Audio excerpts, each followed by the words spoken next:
En attendant la compo, on regarde quelques secondes cette image parce qu'elle est belle, l'image de ce stade Vélodrome qui déploie ses différents tifos et ce maillot géant, et on découvre cette équipe concoctée par Bernard Casoni. Rémi, il y avait beaucoup d'absences, hein, on le sait, on aura l'occasion de les voir tout à l'heure avec Vincent Alix, les suspendus, les plus importants, Pires, Talma, Pérez, Keita Issa en sélection, Cyprien blessé depuis cette semaine, et Galas et Maurice toujours blessés. Difficile de faire une équipe, en tout cas ce qui est arrivé Bernard Casoni, il y a quand même du changement derrière. Oui, il y a du changement, pas dans le système tactique a priori, puisqu'il y aura toujours 5 défenseurs dont Franck Dumas à la baguette au poste de libéraux. On s'attend à retrouver Frédéric Brando dans le couloir droit, soit défenseur selon que son équipe défendra, ou plutôt au milieu de terrain. Ivan de la Peña sera chargé d'animer le jeu à la place de Robert Pires, suspendu. Et puis en attaque, le choix a été vite fait pour l'entraîneur marseillais, puisque Cyril Pouget sera associé à Ibrahima Bakayoko. Et puis pour Claude Puel, futur champion de France, parce qu'on ne va pas se le cacher, il l'a déjà été. Tiens, on va l'écouter avant de voir son équipe avec Vincent. Claude, on peut s'attendre à un gros début de match de l'Olympique de Marseille. Comment vous allez appréhender justement ces premières minutes? On est prévenu simplement de jouer notre jeu, et c'est vrai que nous aussi on a l'habitude de débuter pas mal, donc on verra bien. Donc gros début de match des deux côtés a priori? Oui, il faut l'espérer, surtout dans de bonnes conditions et dans un bon esprit. Et dans un bon esprit, voilà le bon esprit, en tout cas on va avoir un bon esprit de Claude Puel. On sait qu'il y avait un absent, on l'a vu tout à l'heure avec Vincent, c'est Ludwig Giuli, suspendu pour la première fois de sa carrière. Voilà l'équipe, et simplement on hésitait entre Riese et Farnerud, côté Puel en milieu de terrain. C'est le jeune Suédois qui a été choisi. Oui, certainement pour ses qualités plutôt offensives par rapport à Riese.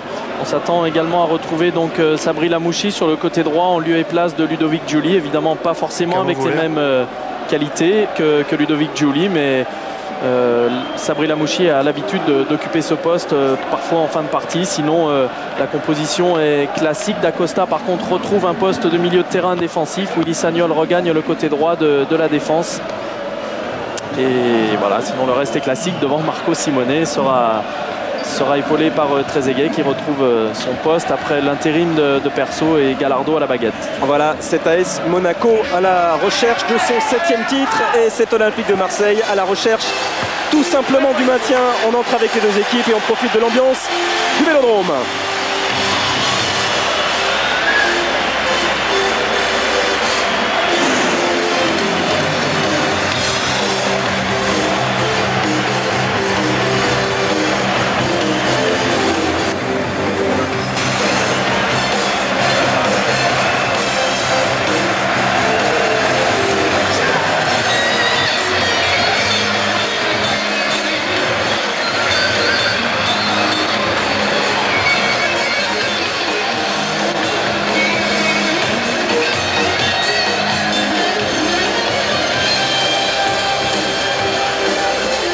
Voilà, cet Olympique de Marseille qui est à quelques points de son maintien en première division, mais qu'ils seront durs à prendre ces points, à commencer par ce soir, par ce match face à l'AS Monaco.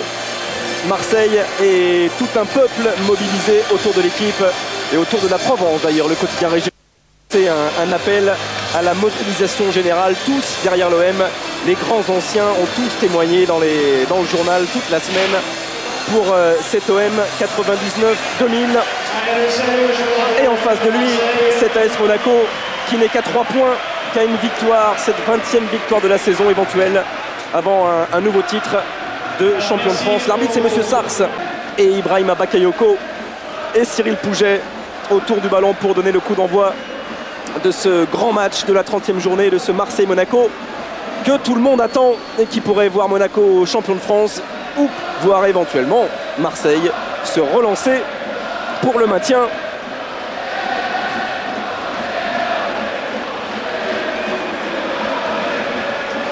Et c'est parti, Bakayoko avec Peter Luxin et tout de suite Ivan de la Peña. Léonard avec Gallardo et la première faute de Frédéric Brando.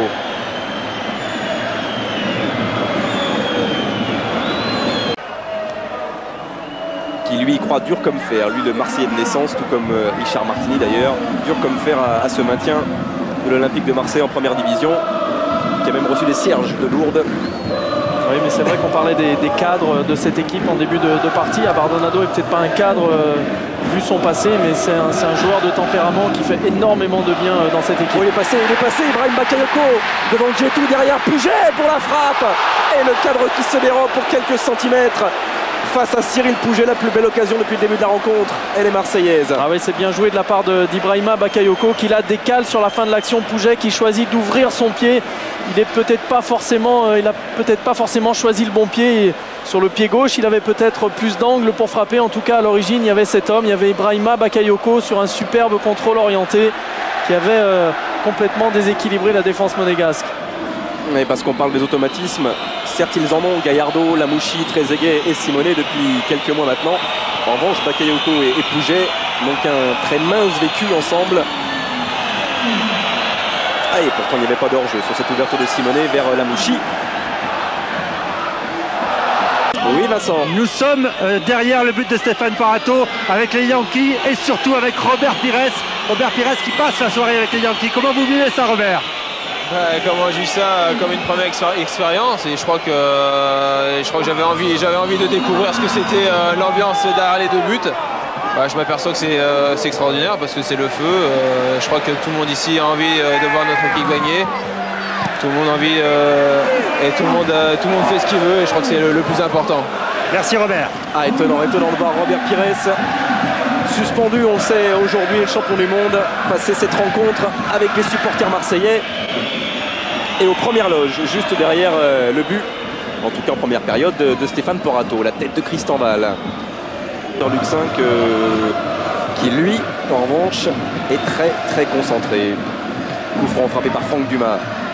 Mais Jérôme Leroy n'a pas pu en profiter. En revanche, de la Peña, oui, la tête de Bakayoko sur le centre de l'Espagnol. Et encore une fois, Barthez qui voit ce ballon passer à quelques centimètres de son montant. Et ça, c'est un bon centre en première intention de la Peña. Et le bon coup de tête d'Ibrahima Bakayoko, la bonne détente, le bon timing, la balle retombe. C'est une tête piquée, malheureusement, pour les Marseillais, elle n'est pas cadrée. Récupération Jérôme Leroy, Luxin qui choisit son pied gauche précisément vers De La Peña, le contrôle qui le met dans la course. Et derrière, il a effacé Djetou, pas de hors-jeu pour Bakayoko. Oh, la grosse occasion pour l'Olympique de Marseille et la parade de Fabien Barthez. Et voilà, cette fois-ci, c'est l'inverse. C'est Bakayoko qui est décalé superbement par De La Peña. Ibrahima Bakayoko qui emmène bien son ballon et qui choisit de frapper en force. Et on va voir Fabien Barthez qui est là. Le ballon a manqué, a failli lui passer entre les jambes. Un très très bel arrêt de Barthez que l'on revoit sous un autre angle. Voilà, c'est limite. Le ballon est un petit peu trop haut pour passer entre les jambes du gardien monégasque. Mais encore une grosse action pour les Marseillais. Ouais, encore, vous le dites Rémi, encore une grosse action. Alors qu'Ivan De La Peña, connaisseur, adresse un pouce levé à Fabien Barthez. C'est vrai qu'elle était belle et surtout décisive, cette parade de Fabien Barthez. Ça fait quand même 3 occasions pratiquement des face-à-face pour les attaquants marseillais. Et toujours pas de but, toujours ce 0-0. Et toujours ce manque de réussite offensive. Coup franc pour De La Peña. Pouget. Il faut se retourner, attendre éventuellement le soutien derrière. Parce que passer Djetou, oh, il y est parvenu. Oh, le moment d'une attention et la baisse de concentration monégasque qui permettent à Cyril Pouget du pied gauche d'ouvrir le score dans cette rencontre. Marseille mène 1-0.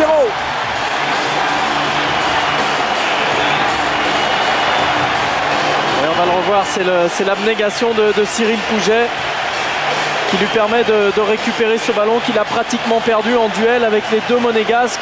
Voilà sa puissance physique, son abnégation, et cette fois-ci le ballon qui passe en dessous du gardien monégasque. C'est un véritable but d'attaquant en pivot en se retournant. Et c'est loin d'être immérité pour le moment au vu des occasions que les Marseillais se sont procurées jusqu'à présent. Oh, l'énorme délivrance aussi sur le banc. Tout le banc marseillais s'est levé. Et on avance toujours côté marseillais. Excentré, Cyril Pouget va aller provoquer Philippe Léonard. Et derrière la frappe détournée, semble-t-il, de Jérôme Leroy, pardon. Il n'a pas été touché finalement. Et loin de là d'ailleurs.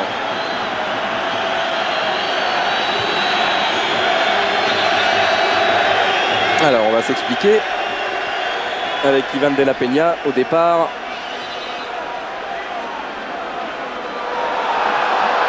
Oh, c'était bien jusqu'ici, et ce serait bien que les anciens interviennent et qu'Abardonado et les jeunes se calment Ça serait bien que Sabri Lamouchi et Patrick Blondeau surtout aussi interviennent, ce qu'ils sont en train de faire.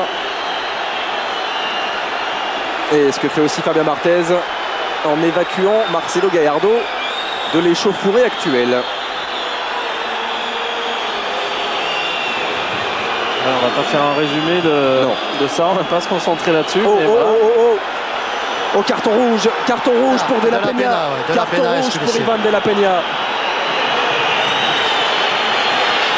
Ouais, sans faire un résumé, je crois que c'est complètement à l'origine de l'échauffourée qui est revenu Monsieur Sars. Oh, il a pris le temps en tout cas, Alain Sars. Il a pris le temps de regarder, de voir ce qui se passait. Alors on va voir si effectivement Jean-Paul a l'image. Certes, il y a faute de Farmerud au départ, pas de problème. Et derrière sans doute, et c'est ce que nous dit Jean-Paul, derrière De La Peña est allé lui-même se faire justice sur Farmerud. Ah, il semble tellement concentré et calme dans sa décision, Monsieur Sars, qu'on ne peut que lui donner raison sur ce coup-là, et qu'on peut aussi oublier ces images-là parce qu'elles étaient la conséquence.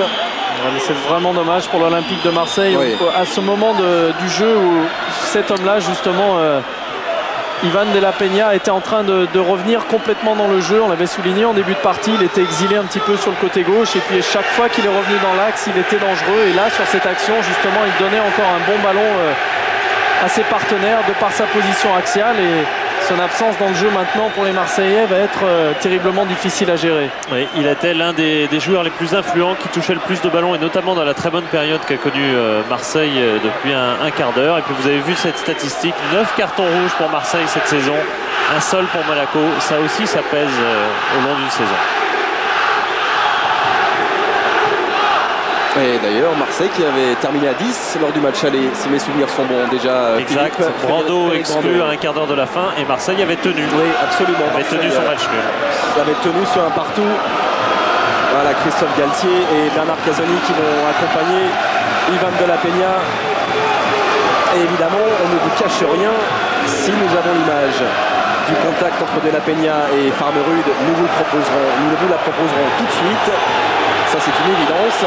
Pour l'instant, on ne l'a pas. On a simplement vu la faute au départ de Farmerud. Alors, ce n'est pas terminé du côté des cartons. Cette fois-ci, c'est Gallardo qui est sanctionné d'un carton jaune. Bon, pas pour une faute, mais parce qu'il a trop parlé, ça c'est sûr. Ouais, bah là, c'est plus des commentaires de match qu'on fait. Hein.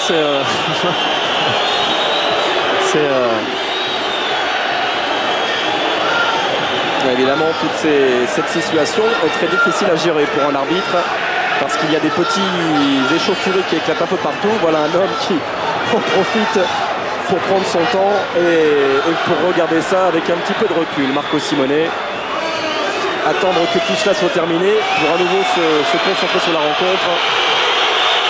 Alors, Gallardo, carton jaune, De La Peña, carton rouge. Et voilà ce Marseille-Monaco qui pourtant s'était idéalement passé et déroulé depuis 38 minutes et qui tout d'un coup explose. On a le titre en jeu et puis voilà quoi. Bon, j'espère que ça va se calmer, mais il n'y a pas de raison. Avez-vous intérêt ce soir que le match se joue plutôt sur un plan technique que physique? Non, il n'y a pas de... C'est vrai que techniquement, on est peut-être un peu plus fort qu'eux. Eux, ils sont très présents dans les duels. Bon, maintenant, c'est à nous de poser le jeu et de jouer comme on sait le faire. Ok, merci.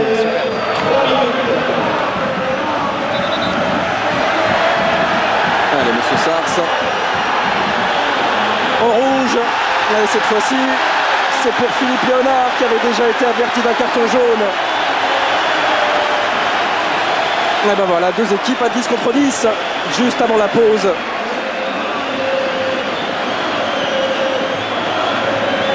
Alors au départ, pas de faute, évidemment, de Léonard. Et en revanche, derrière, sans doute a-t-il parlé. Et regardez ce que dit Sabri Lamouchi. Mais tais-toi, semble lui dire Sabri Lamouchi à son coéquipier Philippe Léonard. Et malheureusement pour les Monégasques, Philippe Léonard ne s'est pas tu. Le mot de trop. Et les voilà, 10 contre 10. À nouveau Peter Luxin, qui ne disait qu'une chose, lui, avant le début de cette rencontre. On va se déchirer. Et c'est vrai que les Marseillais ont beaucoup donné à l'image d'un Cyril Pouget. déjà marqué sur son visage, mais buteur important de cette première période.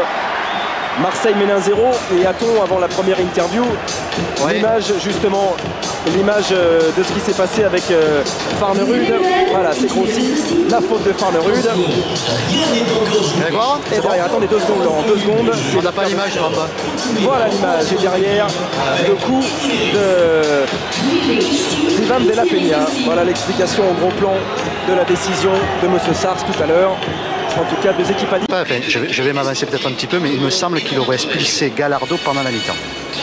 Donc, à vérifier, il vient de l'appeler dans son vestiaire, il est ressorti en état de crise, Gallardo. Oui. Donc, est-ce qu'il a fait une remontation ou est-ce qu'il... Ah, pardon, je n'ai pas vu la caméra, pardon. Non, mais bon, comme il était en discussion derrière, donc ça se peut qu'ils aient expulsé Gallardo durant la mi-temps. Eh ben, vous restez avec eux, en attendant, on va voir les 2 expulsions. Voilà, la sortie des Monégasques. Elle a été longue cette mi-temps. C'est vrai qu'il s'en est passé des choses. Il s'en est passé des choses dans le vestiaire, dans le tunnel qui menait au vestiaire. Ça, c'était pour Marcelo Gallardo. Et malheureusement, comme le disait Patrick Blondeau, il n'y avait pas de caméra dans ce tunnel. Décision de l'Olympique de Marseille avant la rencontre. Donc, on ne pourra pas vous montrer ce qui s'est passé avec Gallardo. La seule personne qu'on écoutera, c'est bien sûr Monsieur Sars, le patron du jeu, le patron de la rencontre, qui n'est d'ailleurs toujours pas revenu sur le terrain. Et c'est lui seul qui nous dira pourquoi il a pris la décision d'expulser en dehors du jeu Marcelo Gallardo. La mauvaise nouvelle pour tout le monde, évidemment, Rémi, c'est que les 2 créateurs, les 2 génies techniques de cette rencontre, Ivan de la Peña et Marcelo Gallardo, ne pourront pas nous enchanter pendant la 2e période. Ah, c'est tout bizarre, hein, vu d'en haut des tribunes, de voir une pelouse du Stade Vélodrome ainsi dépeuplée. Et voilà le coup d'envoi donné par Marco Simone et David Trezeguet. Monaco qui doit marquer 2 fois pour être sûr d'être champion de France dès ce soir. Ça, les données du début de rencontre n'ont évidemment pas bougé. Et John Arne Riise est entré à la place de Pontus. Non, pas de Pontus Farnerud. Qui a-t-il remplacé d'ailleurs John Arne Riise? Si, c'est Farnerud. Absolument. C'est un Norvégien qui remplace un Suédois. Luxin. Et les passes arrivent évidemment parce qu'il y a beaucoup d'espace de tous les côtés. Bakayoko face à Cristobal, il a le 2e but au bout du pied. Ibrahima Bakayoko et le break réalisé par l'Ivoirien en faveur de l'Olympique de Marseille. Dès le début de cette 2e période, Marseille 2, Monaco 0. Il a fait un très bon mouvement, Bakayoko, on va le voir dans sa course croisée, ce bon ballon de Leroy. Et Bakayoko qui vient dans un premier temps cette course croisée et puis éliminer Christian Val par un petit pont et assurer ensuite entre les jambes de Fabien Barthez. Voilà, on revoit la fin de l'action, le petit pont sur Christian Val, accélération derrière et puis Fabien Barthez qui est sorti comme en première mi-temps, mais cette fois-ci c'est vraiment entre les jambes que le gardien monégasque encaisse ce but. C'est vrai que c'est loin si on compare ces chiffres avec la réussite du duo Simone Trezeguet. 59% des buts monégasques. Et 34 buts sur 59. Ouais, 34 buts à eux deux, Simone Trezeguet et carton jaune. On a frappé un petit peu rapidement ce coup franc pour la Mouchi. On va revenir au départ de l'action. Carton jaune pour Patrick Blondeau pour cette faute sur Willy Sagnol. Il est en retard, Patrick Blondeau. Et la décision de M. Sars est justifiée.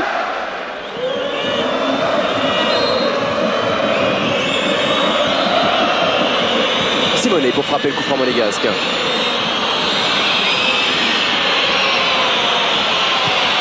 Il est bien travaillé, il avait la tête de la Mouchi derrière celle de John Arne Riise. Tête piquée du Norvégien qui passe à quelques centimètres du cadre marseillais. Oui, une grosse occasion pour les Monégasques sur ce coup de pied arrêté. Effectivement, tout le monde est lobé, sauf Riise qui arrive au deuxième poteau, qui pique sa tête, mais le rebond est trop important pour que ce soit cadré. Et Christophe Galtier, en blanc au centre, a rejoint les tribunes, lui qui est, depuis la pause, privé de banc. Tristan Val. Simone. D'Acosta.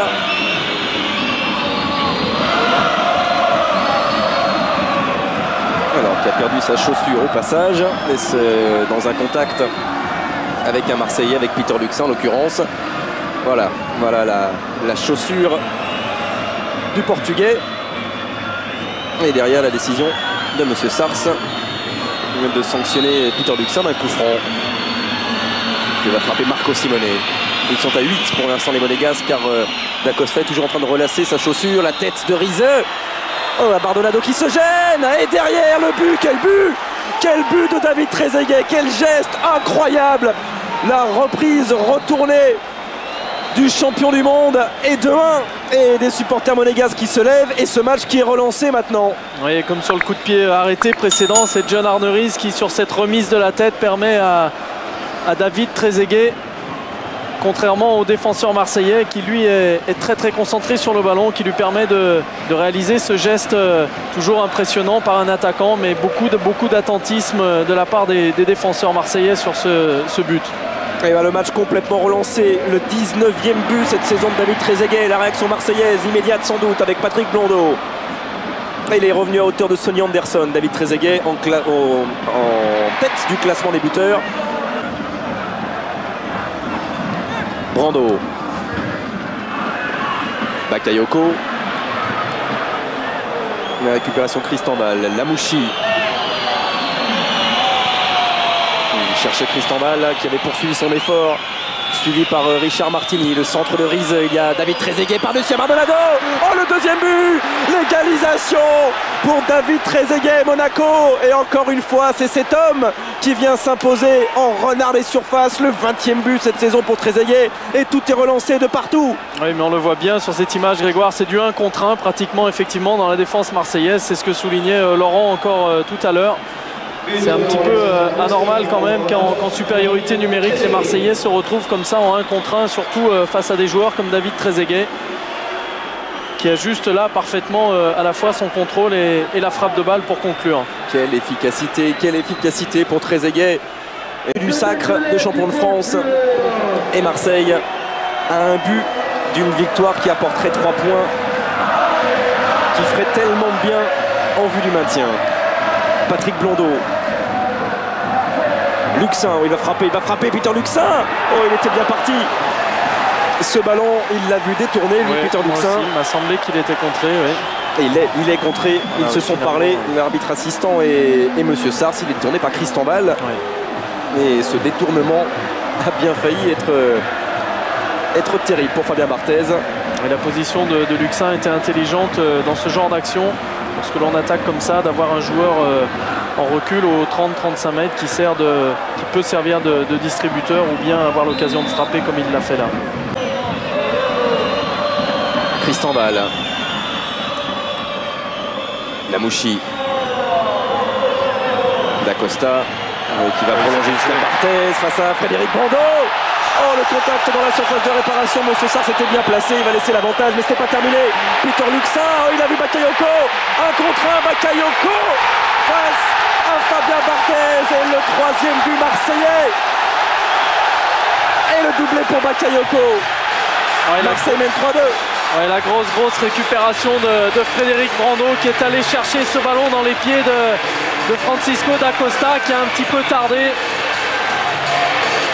Et ensuite l'intelligence de jeu, voilà, on revoit regardez dans la détermination de Frédéric Brando qui va ensuite se heurter à Fabien Barthez. Il va continuer, il va sortir vainqueur de ce duel une nouvelle fois, Frédéric Brando.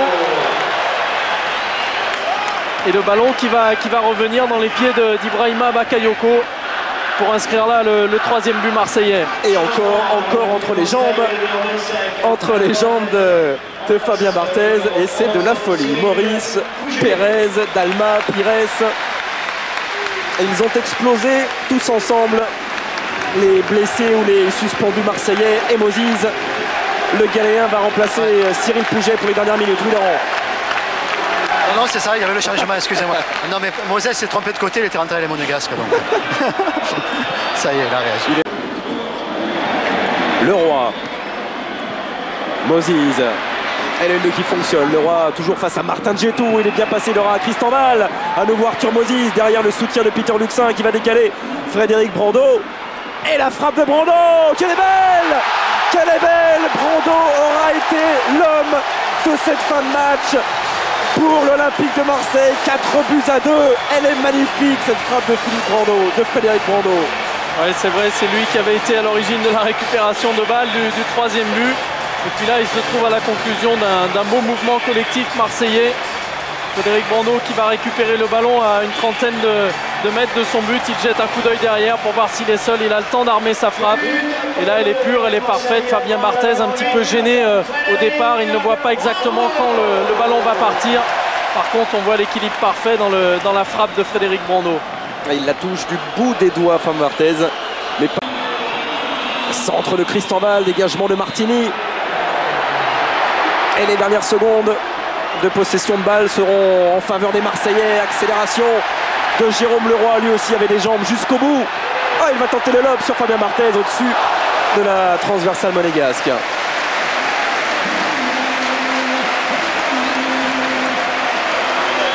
Je ne suis pas sûr que Fabien Barthez n'ait pas appâté pratiquement Jérôme Leroy sur ce coup-là, car le gardien monégasque revenait dans son but. C'est terminé sur cette victoire.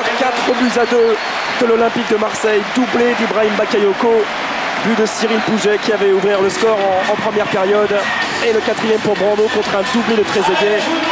On ne retiendra que ça, que les buts, que cette joie, mais on n'oubliera pas ce qui s'est passé en première période. Et d'ailleurs, Monsieur Sars va s'en expliquer dans quelques secondes.